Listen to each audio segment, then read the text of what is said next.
নমস্কার বন্ধুরা, সকলকে আমার চ্যানেলে স্বাগত। আমরা মোটামুটি সকলেই জানি রাজ্যের সমস্ত ধরনের সরকারি কর্মচারী এবং পেনশনারদের ডিএ সংক্রান্ত বিষয়টি এই মুহূর্তে সুপ্রিম কোর্টে বিচারাধীন অবস্থায় রয়েছে এবং সুপ্রিম কোর্ট থেকে রাজ্যের কর্মচারী এবং পেনশনারদের জন্য এই মুহূর্তে একটি অত্যন্ত বড় খবর সামনে এসেছে এবং এই খবরের সাথে ডিএ মামলা অর্থাৎ রাজ্যের কর্মচারীদের যে ডিএ মামলাটি সুপ্রিম কোর্টে চলছিল, এই ডিএ মামলারও ভবিষ্যৎ জড়িয়ে আছে। কি সেই খবরে কি কি বলা হয়েছে সকল কিছু আজকের ভিডিওতে বিস্তারিতভাবে আলোচনা করব।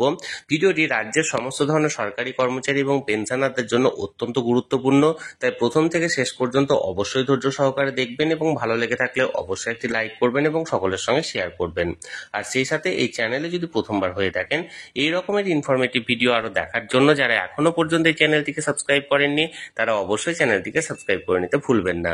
তাহলে চলুন আমরা বিস্তারিত জেনে নিই। গত 16ই মে 2025 মহামান্য সুপ্রিম কোর্টের তরফ থেকে রাজ্যকে একটি অন্তর্বর্তীকালীন নির্দেশ দেওয়া হয় যে রাজ্যের সমস্ত সরকারি কর্মচারী এবং পেনশনারদেরকে পঞ্চম বেতন কমিশনের অন্তর্গত আগামী 6 সপ্তাহের মধ্যে 25% ডিআরএস অ্যালাউন্সের এরিয়া প্রদান করতে হবে এবং এই সময় অর্থাৎ এই 6 সপ্তাহের সময় অতিবাহিত হওয়ার শেষ লগ্নে রাজ্যের তরফ থেকে একটি সুপ্রিম কোর্টে মডিফিকেশন অ্যাপ্লিকেশন করা হয় এবং সেই মডিফিকেশনে রাজ্যের তরফ থেকে এই এরিয়ার প্রদানের ক্ষেত্রে আরো 6 মাসের সময়সীমা চেয়ে নেওয়া হয়েছে।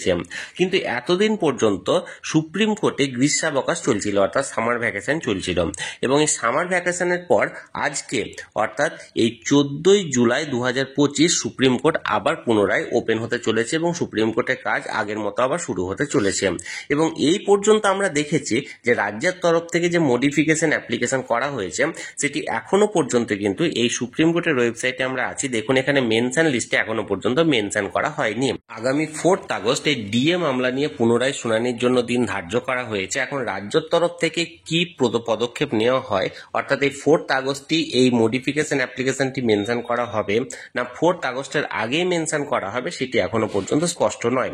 অপরদিকে যে মামলাকারী সংগঠন কনফেডারেশনের তরফ থেকে এই 6 সপ্তাহের মধ্যে রাজ্যের তরফ থেকে যে 25% ডিআরএস অ্যালাউন্সের এরিয়া প্রদান করা হয়নি এবং তাই নিয়ে একটি কন্টেম্প মামলা করা হয়েছে এবং এই কন্টেম্প মামলাটিও যে কবে উঠতে চলেছে সেটি এখনো পর্যন্ত স্পষ্ট নয়, তবে হতে পারে সকল কিছুই আগামী 4 আগস্টে উঠছে বা 4 আগস্টের আগেই মেনশন করা হচ্ছে। আমি সবসময় চোখ রেখেছি যে কোনো আপডেট পাওয়া মাত্র আপনাদের সঙ্গে তৎক্ষণাৎ সেটা শেয়ার করে দেওয়া হবে। তবে এই মুহূর্তে একটি ভালো সংবাদ হলো, প্রায় দীর্ঘ যে 1 মাস বা 1.5 মাস যে গ্রীষ্মাবকাশ চলছিল সুপ্রিম কোর্টে, এই সামার ভ্যাকেশনটি শেষ হয়ে আজকে সুপ্রিম কোর্টটি আবার পুনরায় খুলতে চলেছে এবং সুপ্রিম কোর্টের যে সমস্ত দৈনন্দিন কাজকর্ম সেই কাজকর্ম আবার নতুন উদ্যমে পুনরায় শুরু হতে চলেছে। এখন দেখার বিষয় এই জুলাই মাসে এই মেনশনগুলো হচ্ছে কিনা বা রাজ্যের তরফ থেকে মডিফিকেশন অ্যাপ্লিকেশনটি তোলা হচ্ছে কিনা বা যে কন্টেম্প মামলাটি করা হয়েছে কনফেডারেশনের তরফ থেকে সেটিও উঠছে কিনা। যে কোনো আপডেট পাওয়া মাত্র আপনাদের সঙ্গে সেটা তৎক্ষণাৎ জানিয়ে দেওয়া হবে। তাই যারা যারা এখনো পর্যন্ত চ্যানেলটির সঙ্গে যুক্ত নেই অবশ্যই চ্যানেলটিকে সাবস্ক্রাইব করে চ্যানেলটির সঙ্গে যুক্ত হয়ে যান। আর এই ভিডিওটি ভালো লেগে থাকলে অবশ্যই একটি লাইক করুন এবং সকলের সঙ্গে শেয়ার করুন আর সেই সাথে অবশ্যই চ্যানেলটিকে সাবস্ক্রাইব করে রাখুন। ধন্যবাদ, দেখা হচ্ছে পরের ভিডিওতে।